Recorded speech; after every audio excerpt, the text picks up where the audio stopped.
All right, let's get after your class. Sorry it's taking me so long to get to this.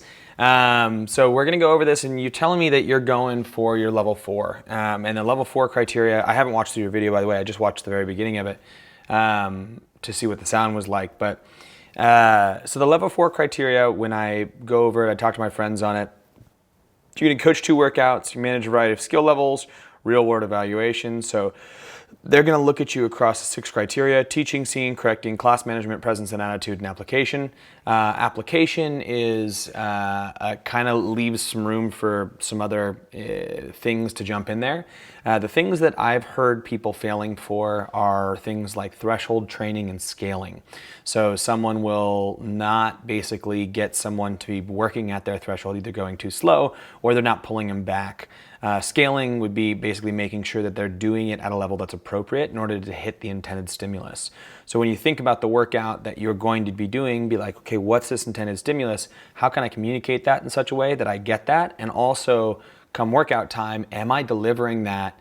Or are the people who are in class doing it at loads and rep schemes that are appropriate for them? And you can actually figure that out via the watching of the class. So that's what we'll kind of assess you on here to some degree, in addition to other things. So I'm not going to necessarily view this class like I normally do the class reviews. Normally I do the class reviews as like, hey, would this be an effective class? I'm going to view this through the lens of this is a level 4 evaluation. Keep in mind, full disclosure, I'm not a level 4 evaluator, and I don't actually know the exact criteria, but it follows off of these, and I've heard some things down through the grapevine. Let's see. Make sure if you're taking your level 4, have a really good plan as you're going into it. Let me see this other pieces. They'll test your education. Make sure seeing and correcting faults are there, all different kinds of cueing, tactile, verbal, visual. Use the types of cueing at the times that would be appropriate. Like there's times like midway through a heavy back squat where, drive your knee into my hand is not the right cue for knees. How I'm preparing, why I should take it, Cool. Should be fun. Not an easy thing. All right, I'm gonna hit play on this. We'll watch through.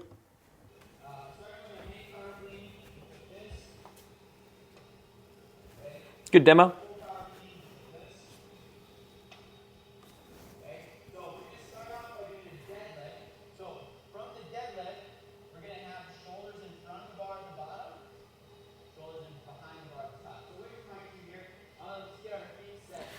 So just in general, this is not necessarily, I guess it is for level 4.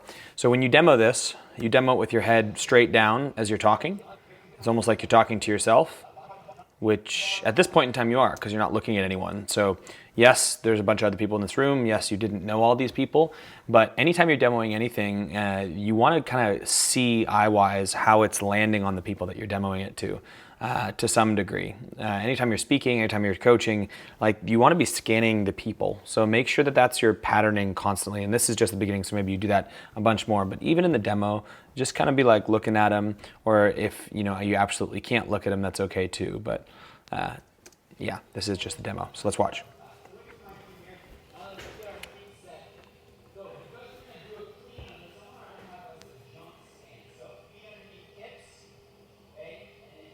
Wait a second. So you said feet underneath hips, and you have this guy right behind you here. You just glance at him right there.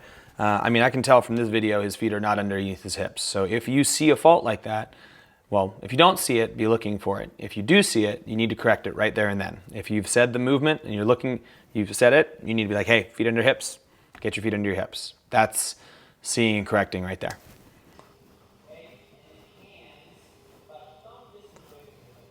There you go.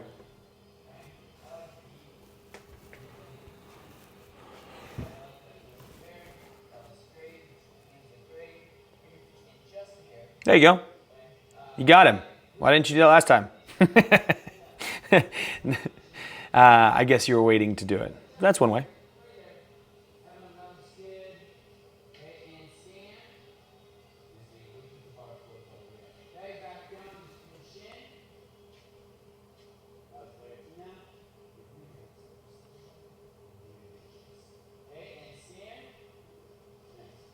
So you kind of just went over stance and grip, and then now you're adjusting neutral spine and all these other pieces. It's not wrong, especially in a class. Like these people probably have done a deadlift before. They are new to you. So what I might do though, if I was you, is have a bit more of a progression here. So like, hey, we're gonna go over stance and grip. Everybody get to the bottom position. All right, good, and stand up, adjust your stance, adjust your grip. Good, down, stand up, adjust your stance, adjust your grip. And then go straight from there into, all right, now in the deadlift, one of the number one most important things is we have a nice flat back. So do your very best to maintain that nice neutral spine. I'm going to be looking at that now. So go down, and then you can start adjusting what that neutral spine is. You haven't really set the framework for that yet. That being said, they are not a brand new group of people, but I think if you're, well, they are a brand new group of people to you. They're not brand new to fitness. But I might recommend doing that. And what you've said is that you don't really know these people super well, but try to get in there and interact with them as much as possible. Like hop in. You're doing a good job of like actually telling them stuff, which is cool. And it seems like you're being relatively persistent with all this. Keep that up. But maybe look to set yourself up with what you're looking for ahead of time. I don't know what you were doing there.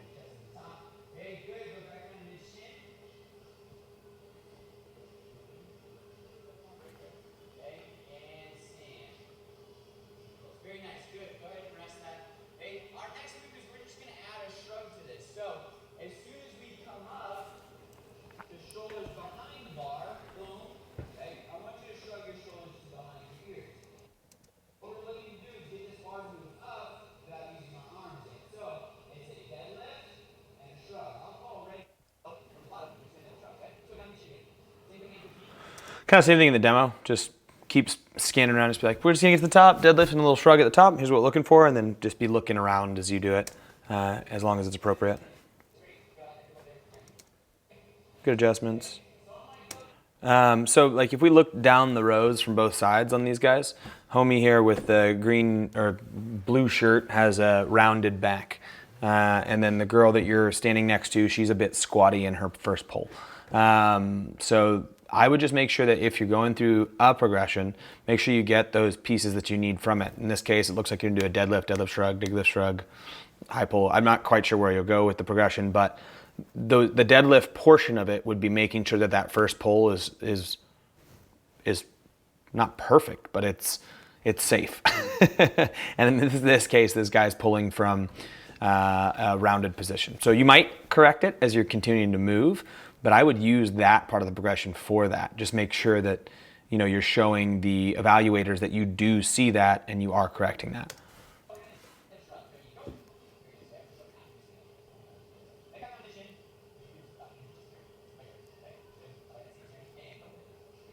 That's a good way to adjust across the group. I think that that's not a bad way to do it. Anytime you take a knee, it's changing the angle. I like taking a knee myself, but make sure that you're not only just changing the angle, you're also able to see other things. Like you looked across the group and you saw this guy right here, but from that position, you couldn't see the people two down at the back. But that's okay. You were just focusing on these two, and that's okay.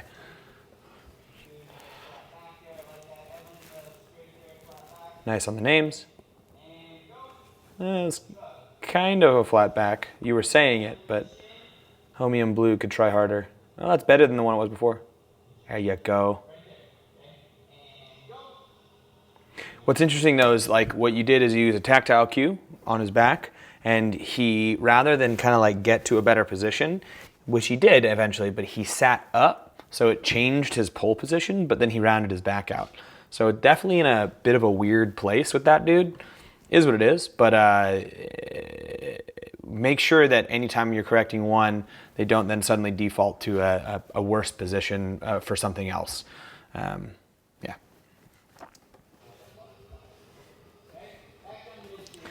Let me make sure this is still recording. I gotta look behind the camera. Whew, that would be a bummer.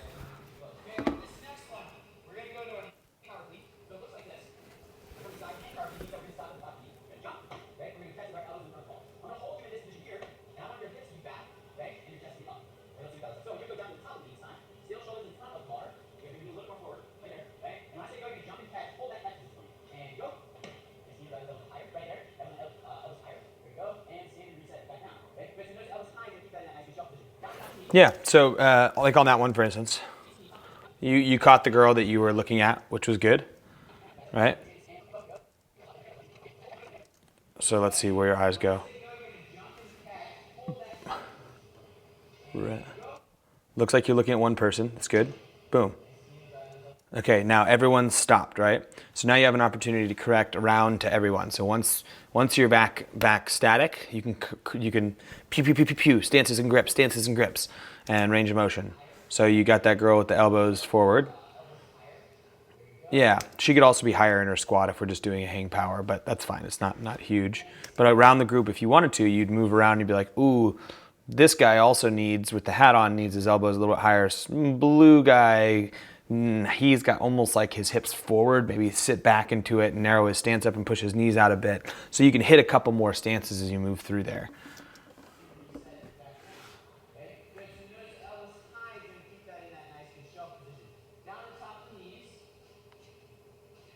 See, watch one person. Nice. Ah, good, correct. I like it. Oh, did she do it? Hey, wait a second. Did she do that even better for you? I think she did it for a second, but then so that's where she is. She lifts up and then sits back down.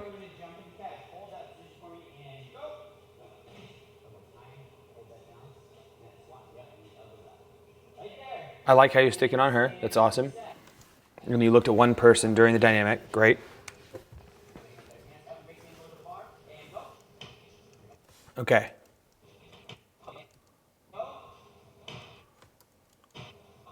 So this part of the progression is going to give you two things. One, speed through with the elbows. Well, three things. It's going to give you a lot of things.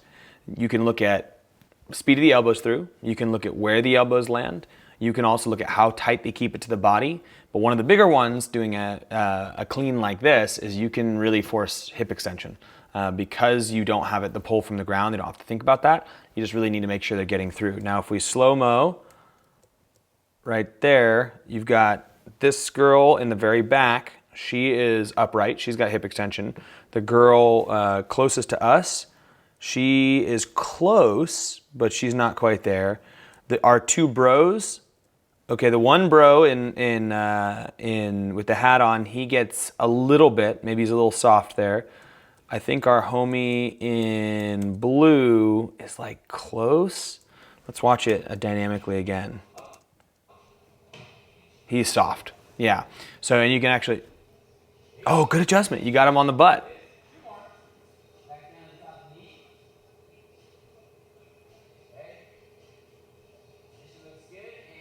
So this is where I think you might be able to add some. So what you're doing a really good job of is when people are moving dynamically, you're like, whoopah, on one person. But when they're static, give a quick scan to the group. Right now, blue guy is rounded and too wide feet, which you've corrected once you finally saw him. But now he's landed too wide feet. His elbows were slow. I love how you're like right there on the guy you were watching.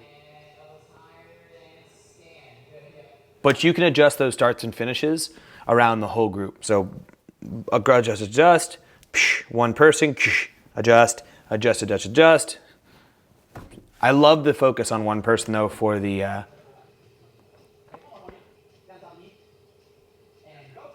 yeah, same thing as like, there's a few people like our homie in blue landed too wide, didn't have the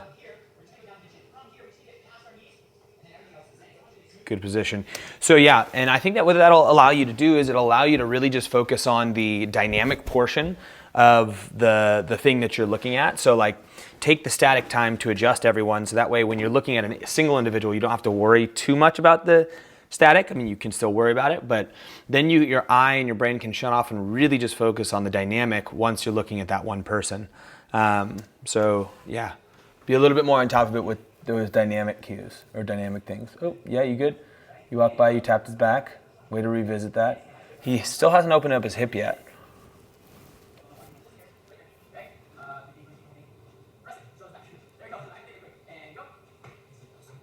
Yeah, and he's going way far out his body.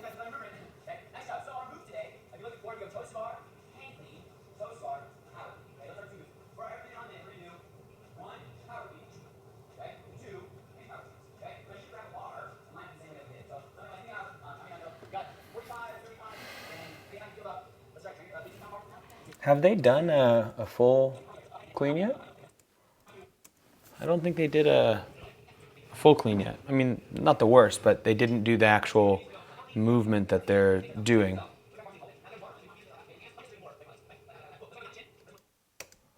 Maybe they did. Maybe I just missed it.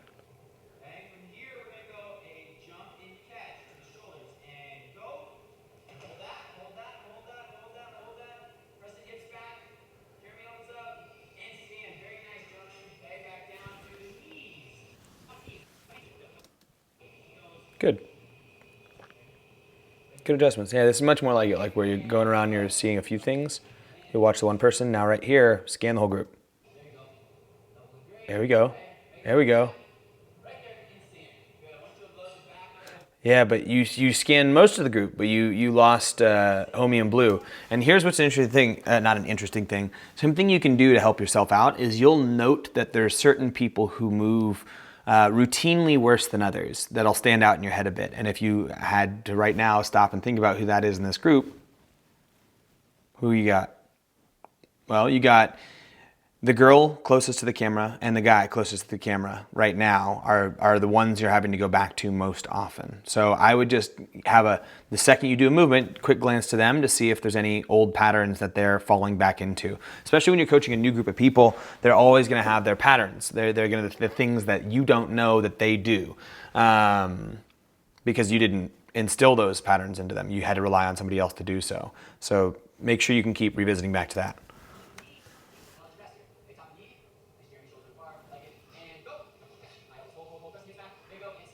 Ooh. So good job on that big global cue. Press the hips back, and then you watched everybody just shift. It was cool. Actually, in slow motion, it was kind of cool. So like you right here, you're like press the hips back, whoomp, and you watch the guy in blue do that there. So something to note too would like this is a guy who's clearly got this pattern built up, and you're addressing it over and over again. So good job on the repetitious nature of that. But just try to do it if you know he's going to do it, which he's so far done it every time. Just hammer him home, like really spend a little bit more time with him.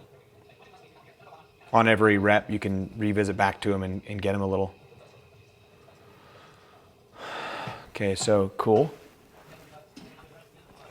All right, so it looks like, I don't know, maybe, I could be wrong, but it looks like that guy just jumped straight up to 135. No, okay, he's yeah, that's something that people getting kind of dinged on is not giving people enough time to warm up. So make sure you build in some warm-up sets. I don't really know the exact session, but make sure that you build up some like, hey, we're gonna take a few sets.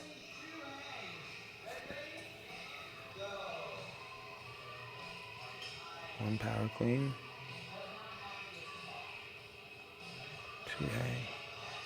Right before you jump into something that has a little bit of a complex like this, it's not a bad idea to just be like, all right, everybody, again, what we're gonna do right now, one power clean from the ground, whoosh, up to the shoulder, back to the waist, and then 2 hang, 1, 2. And then you can give like a global focus. Really think about power through the middle, or really think about fast elbows, or really think about sending those hips back to catch it. So that way you just kind of revisit that home one time.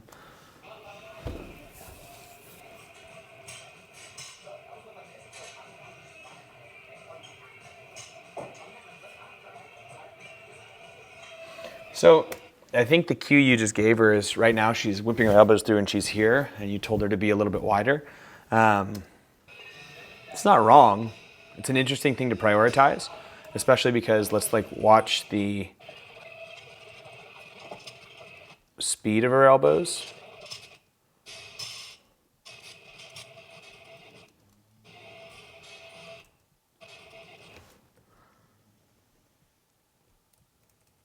So if we look at where the bar is in relation to the body, it's pretty good. Watch it again. Wait, let me watch the other 2 reps that she did.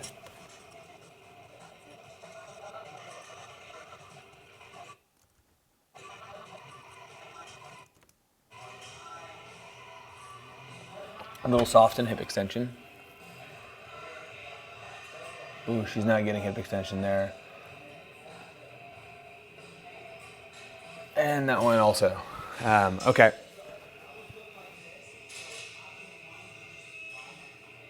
Yeah, so it's not a bad, especially the way you cued it. You used a visual cue. Hey, you look like this. I want you to look like this. And again, that's not necessarily wrong, but I might prioritize something else on that athlete.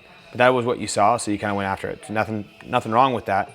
But also be looking for the bigger, like when you're prioritizing your head, what are the big things that can go wrong on a clean? You can pull from a bad position, you can catch in a bad position, and you can miss hip extension. You can also have slow elbows, you can also have your elbows cave in, like things like that. But like those big things, especially when it comes to dynamic faults, it'd be something like missing hip extension. So try to make sure you're really digging into like the big potential dynamic fault. Like this guy in blue, I don't think he's hit hip extension yet. He also has a hard time retreating his hip back.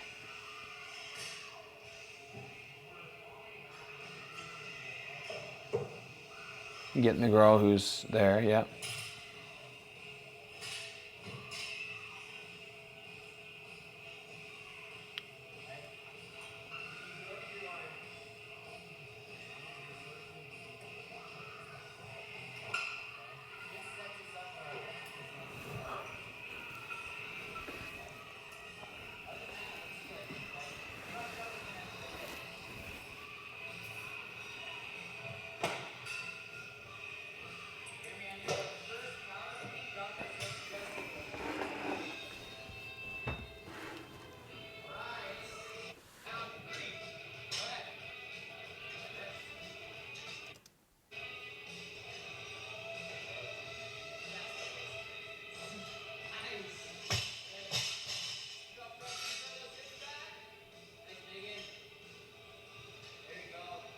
So an interesting thing is you've done 3 sets. You've stayed almost solely on the other side. And the people who arguably need, or the person who needs arguably the most work is this guy on the end here, the blue guy. So what I would do is in your head, prioritize who has the worst movement, both safety-wise and efficiency-wise, and try to tackle them often because it's going to take many cues to get them where you want, and you'll need to be continuing to recheck back in on them. The other people that you're addressing, they all move relatively cleanly. It's just efficiency stuff more than anything else. No pun intended, cleanly. But I would prioritize somebody who moves shittier because, and that was a technical term, I hope I don't have to post this anywhere, because somebody who moves more poorly is going to be seen easier by the evaluators. So they're going to be like, wow, he doesn't see that, so he's not coaching it. So you get dinged there. So just make sure that you're prioritizing big, over-the-top faults and people who tend to move poorly, because those are the things that they're really looking for. I mean, he's not particularly unsafe or anything, but his movement is definitely inefficient.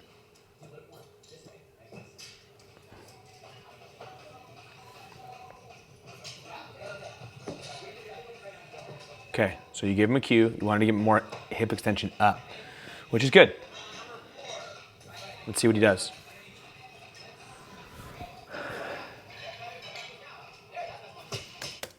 Nothing. It was the exact same. Not even close. Yeah, so he's missing it. So he's likely gone too heavy for himself here. And that would be something you'd want to catch. You'd be like, hey, guess what? This is too heavy for you. If not, then we need to make sure that you get this hip extension. So this guy that you gave the cue, which you finally came down and talked to him and you were right on it, he needs a lighter load or he needs to get that hip extension. You need to make that adjustment happen. Again, try to prioritize him or people like him.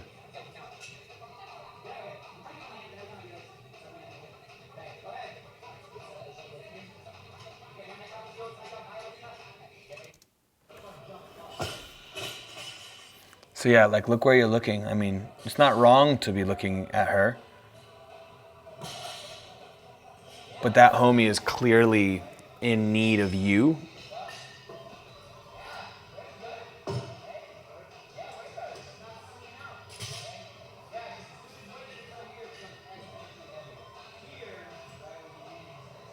So keeping the bar tighter is what you're going for there.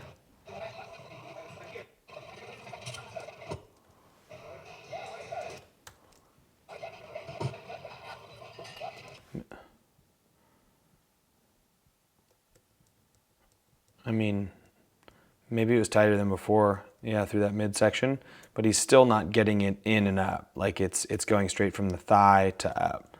And you can see he stays hip kind of forward the whole time. So he's basically throwing that off of his legs. That has to do with his setup, it has to do with a number of things. What is good is you celebrated the thing he did do well, which was keep it tighter than he did previously. But I would reckon you need probably a bunch more reps with him to adjust those other pieces.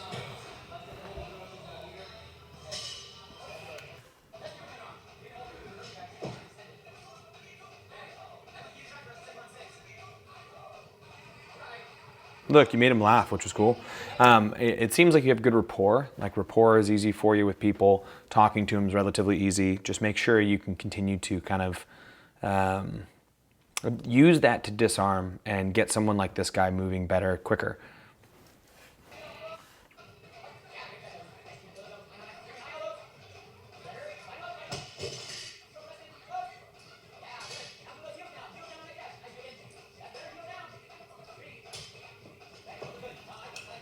Yeah, so all in all, I'm gonna just take this section of your class because I think this is enough for you to work on for the next time. You had a decent progression leading into this, but make sure you use the parts of progression early on to just get really granular with those pieces, like the pull from the ground, where their hips are, things like that. Make sure when you're doing a cue, the cue that you do doesn't affect other parts of the points of performance. So like the tapping on the back for this gentleman caused him to sit more upright, which flattened out his back, but it also caused him to be in a really squatty stance, which is inappropriate for the pull he was going to do. Then I'd like you to think about prioritizing the weaker mover and spending more time with them. So movers who are better, you can look at them less often. It doesn't mean you don't look at them. You look at them less often, you look for more detailed, nuanced things. Prioritize in your head the weakest mover, so that way you know that there's not something going on with them that the evaluators are seeing that you're not. And spend more time hovering in that area rather than kind of the reverse of it, which is what you're doing. You're spending a lot of time hovering on the other side, which is okay. But I would prefer, I mean, if I was you, I would stay closer to the people you know who move a little bit worse. Then when you're doing the progressive stuff, when you're building up, use the time in between reps. So they do a rep, you're really good at looking dynamically at one person, but then after you look that dynamically at the finish position, look at everybody. Not just half the people, look at everyone and adjust. And those are really important to do in the progressions, because the progression of the movement is getting you to the end and you can really hammer home, and you could probably have beaten out of this guy where his feet go, what his hips are doing, all these other things. So use those static, the start and the finish, to really look at everybody. And then do exactly what you're currently doing, which is hone in on that one person in that one place, that biggest fault. Like hips, they're there. Okay, cool. And then you can kind of move on and look around the whole group. All in all, like demeanor's good, your eye is good. I think it's just more prioritizing in your head where you're going, and that would help out a lot in terms of overall evaluation. Hover near the person who you know to be the worst mover and kind of go from there. I might watch the second half of this, but right now I think that's a good place for you to start and work on. Yeah, enjoy, buddy. I'm gonna load this up here, drop it on a thing, and get it your way.